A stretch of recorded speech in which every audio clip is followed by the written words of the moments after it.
Thank you. So, how do you know Scott?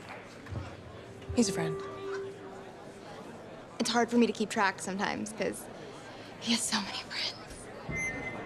Nice. Ever had that moment at a party where an ex crashes and you don't want to see them? Well, usually they don't crash through the ceiling and they don't start a Bollywood-inspired dance-off. That's why today we're breaking down the first big pivot in Scott Pilgrim vs. the World, and that is the scene featuring the battle with Matthew Patel. And we're looking at this one today because this isn't just an action scene, it's a tonal shift that changes the rules of reality for the rest of the film. It is I, Matthew Patel.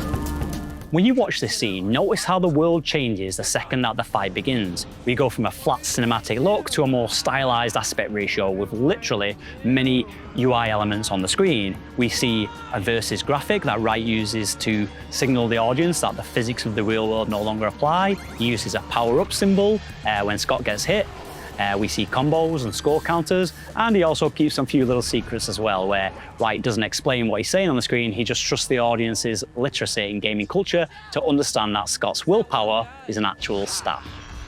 If you watched our scene breakdown from Baby Driver, you'll know that Edgar Wright is obsessed with rhythm, and this entire sequence is edited to the beat of Sleazy Chic. Every punch, every fireball launch, and even the demon hipster chicks, well, they appear during a snare hit or a guitar riff.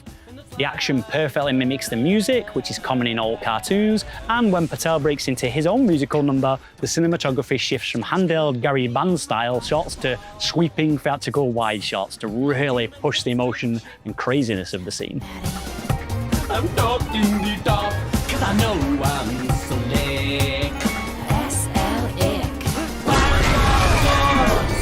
Take the sucker.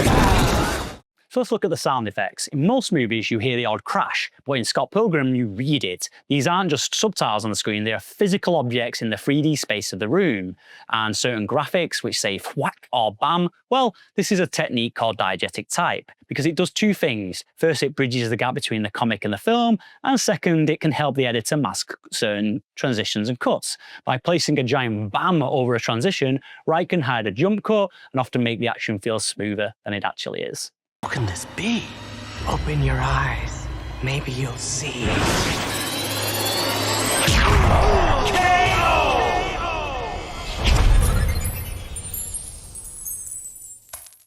In this scene, Wright also does something which is known as breaking the 180-degree rule, or some of us filmmakers may call it crossing the line.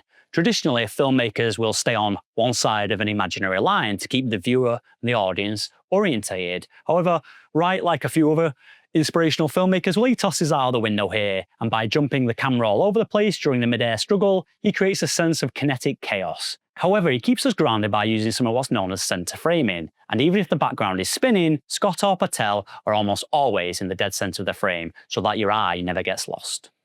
So why does this scene work, and why do we love it? Well, we love it because it establishes the stakes pretty early. If Scott loses, he dies. If he wins, he gets some loose change and the chance to continue his relationship with Ramona. It sets the tone for a movie that treats emotional baggage like a boss battle. The Patel fight is the proof of concept for the entire movie. It tells us expect the unexpected, watch the background, and always, always listen to the rhythm and the beat. Pilgrim. Who the hell are you anyway? My name is Matthew Patel, and I'm Ramona's first evil ex-boyfriend. I'm Paul here at Tile Productions. Thanks for watching this scene breakdown from Scott Pilgrim vs. the World. We hope to catch you next time. Don't forget to like and subscribe for more deep dives into the movies. Bye for now. You're not the brightest